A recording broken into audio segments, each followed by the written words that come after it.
প্রতীক্ষার অবসান ঘটিয়ে পৃথিবীর বুকে পা রাখলেন নাসার আর্টেমিস ২ চন্দ্রাভিযানে অংশ নেয়া ৪ সাহসী নভোচারী। চাঁদের কক্ষপথ প্রদক্ষিণ শেষে তাদের বহনকারী ওরিয়ন মহাকাশযানটি প্রশান্ত মহাসাগরের সফলভাবে অবতরণ করেছে। বর্তমানে তারা মার্কিন নৌবাহিনীর জাহাজ ইউএসএস জন পি মুরথাতে অবস্থান করছেন। বিবিসির দেয়া তথ্য অনুযায়ী বাংলাদেশ সময় ১১ এপ্রিল সকাল ৬টা ৭ মিনিটের দিকে ক্যালিফোর্নিয়ার সান দিয়েগো উপকূলে ওরিয়ন ক্যাপসুলটি অবতরণ করে। অবতরণের পরপরই পূর্ব পরিকল্পনা অনুযায়ী দ্রুত উদ্ধার কাজ শুরু হয়। মহাকাশযান থেকে বের হয়ে নভোচারীরা প্রথমে একটি ছোট উদ্ধারকারী নৌযানে ওঠেন। সেখান থেকে হেলিকপ্টার যোগে তাদের মার্কিন রণতরী ইউএসএস জন পি মুরথাতে নেওয়া হয়। মহাকাশ যাত্রা শেষে পৃথিবীতে ফিরে আসার আনন্দ ফুটে উঠেছিল নভোচারীদের চোখে মুখে।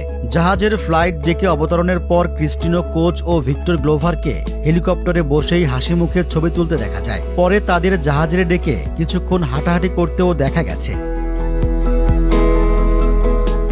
বর্তমানে ৪ নভোচারী জাহাজে থাকা উন্নত চিকিৎসা কেন্দ্রে পর্যবেক্ষণে রয়েছেন। সেখানে চিকিৎসকরা তাদের নাড়ির গতি, রক্তচাপ, মস্তিষ্ক ও স্নায়ুর কার্যকারিতা পরীক্ষা করছেন। দীর্ঘ সময় মহাকাশে থাকার ফলে শরীরে কোনো প্রভাব পড়েছে কিনা তা যাচাই করাই এই পরীক্ষার মূল লক্ষ্য।